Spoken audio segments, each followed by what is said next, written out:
Hello guys, and how are we all doing? Welcome to today's video, YouTube podcast. My name is Snee, accredited nutritionist, and this is my YouTube show. So today I am going to be talking about peptides. What are peptides? They're absolutely everywhere just now. Instagram, YouTube, TikTok, Facebook, really speak about peptides and how amazing they are or their potential amazing therapeutic benefits.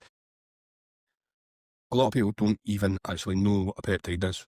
I'll just quick educational episode to just sort of clarify what peptides actually even are and some of the potential benefits that could actually give you. So what actually are peptides? Well, as I say, peptides are everywhere just now in the fitness, nutrition, anti-aging world. But what actually are peptides? What do they do? What purpose do they serve? And how beneficial can they be potentially? So first, to fully understand what a peptide is and what it does, you must kind of grasp the role of what a hormone is and what hormones do. So within this episode, I'm going to quickly run through what hormones are, what peptides are, some of the peptides that are already in your body, because essentially peptides are just proteins, and some of the possible benefits of how they can be used therapeutically, and some of the downsides as well, the risks and things involved, because all of these things, bar a select few, are essentially all research chemicals, and there is sort of limited data on humans. A lot of their data is on animals. So if you go down this road, if you look at some of the benefits and think it can be beneficial to you, just know that if you decide to use it, you're essentially doing a human experiment. So firstly, hormones, quickly. Hormones 101. What are hormones? Well, hormones are chemical messengers inside your body that instruct organs and cells to do specific actions. So think about them like text messages or emails from your brain to organs, and specific hormones will create a specific demand to tell your body to do a certain thing. Now that might be growth, that might be repair, that might be improved metabolism, that type of thing. So they could go everything from metabolism, growth, recovery, mood, reproduction, and stress response. Hormones basically dictate everything that goes on in your body, but they are signals. They are like a traffic light. They tell certain parts of your body to do certain things. Some of the classes of hormones are like steroid hormones. They're like testosterone and estrogen. For example, testosterone, one of the main sort of functions of elevated testosterone is to increase muscle protein synthesis. So it will trigger your muscle to use protein more efficiently, i.e. when you're on elevated testosterone levels, supraphysiological levels of testosterone, like bodybuilders use, it will trigger your body to be more efficient with protein, and one of the outcomes is more muscle mass and more strength. Another hormone that everybody will be familiar with is insulin. Everybody's heard of the problems that type 1 diabetics have, and their pancreas doesn't produce insulin, that they have to inject insulin at meal times. Because what happens is when you have a meal, your pancreas is supposed to release insulin to then, when you have a meal, your blood sugar starts to rise. Too much sugar in your blood could be dangerous, so then your body's got to regulate that. Your pancreas then pumps out insulin to regulate your blood sugar and to store the sugars away in either muscle cells, liver cells, or fat cells.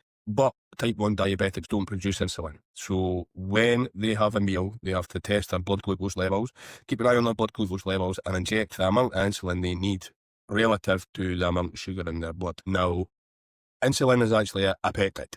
A peptide is essentially just a protein. Essentially, a peptide is a sequence of amino acids, and that's what proteins are, just a sequence of amino acids. What are peptides? Peptides are short chains of amino acids that act as hormones. So just think of them as mini proteins that are chemical messengers between cells. So whenever these hormones need to produce an action, they are released.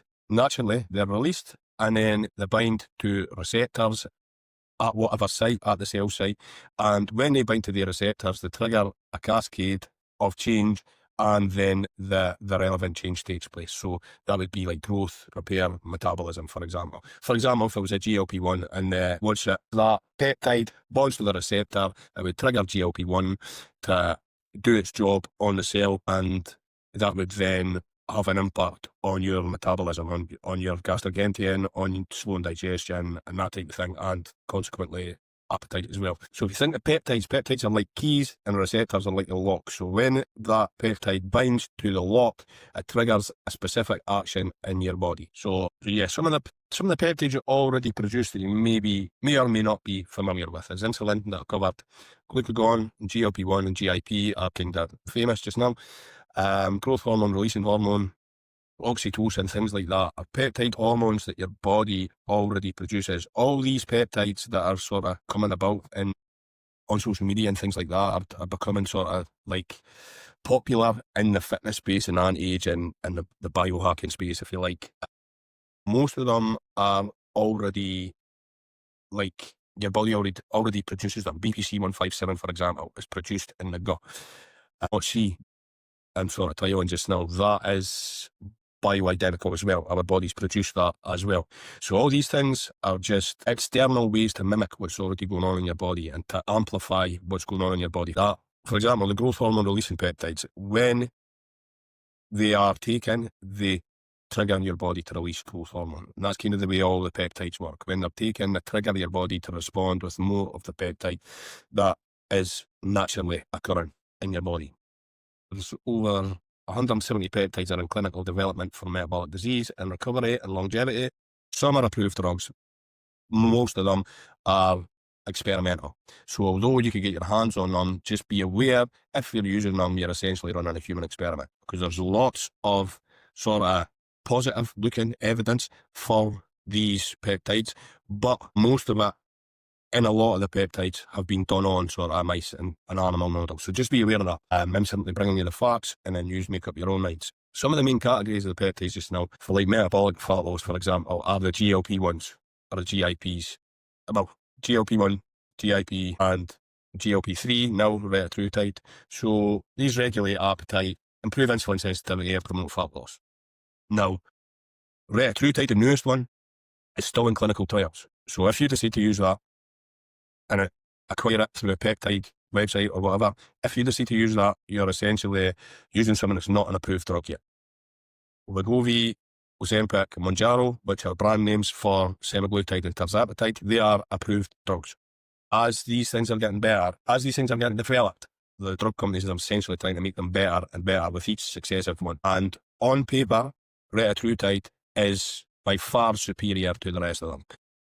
I'm using it just now, and it feels far superior to tirzepatide. I've not used semaglutide, I've only used tirzepatide. I'm going to do a full video on that, the differences between the two that I feel. So I'll just kind of wrap that up there. But I'm using it at the moment, and it does feel superior to tirzepatide, which is Mounjaro, which I used last year. So some of the growth hormones, secretagogues, as I said earlier, CGC 1295, ipamorelin and GHRP.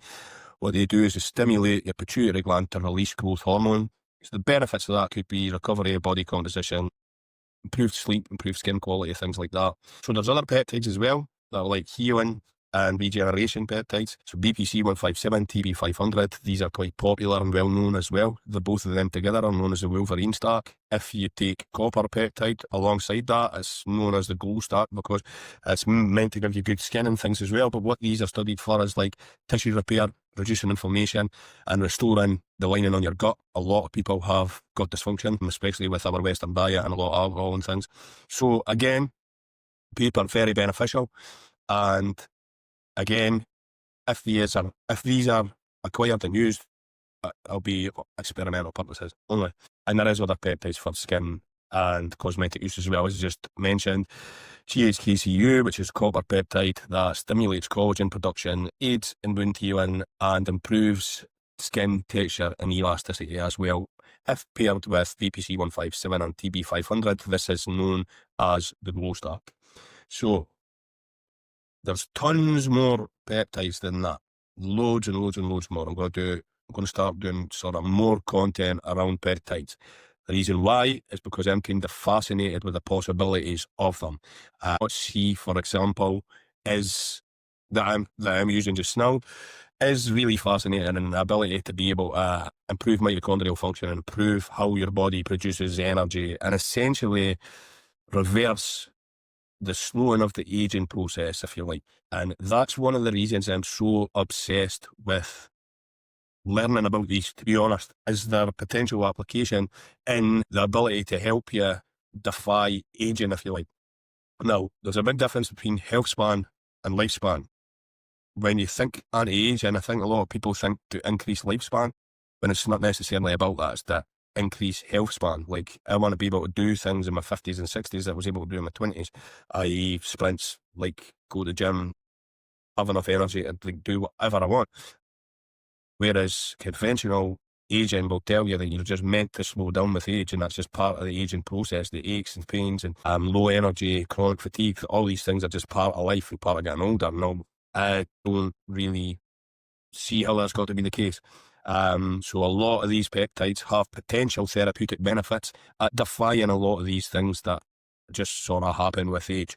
One thing that should be mentioned is, just like any chemical, any drug, if you like, they're not magic bullets. You can't just take them and expect miracles to happen. If you've not got your lifestyle lined up, if you're not exercising regularly, if you're not eating a healthy diet, if you're not sleeping well, if you've not got your stress in check, then these peptides are essentially, you're pissing in the wind if you think these peptides are even going to help you.